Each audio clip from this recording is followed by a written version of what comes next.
When using a Linux operating system, ISO files cannot be executed without using a specific program or running a command line in a terminal.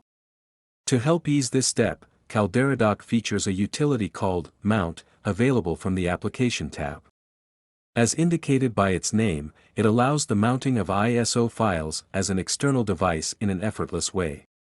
Using this utility will enable us to start CalderaRIP installation. Let's click the Choose button and select the CalderaRIP ISO file we have downloaded previously.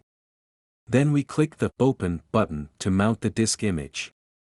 The root password is required at this step.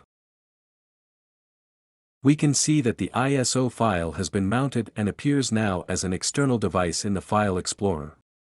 To start the CalderaRIP installation, we simply click the Install icon. Once again, a root password is required. CalderaRIP installation is now preparing.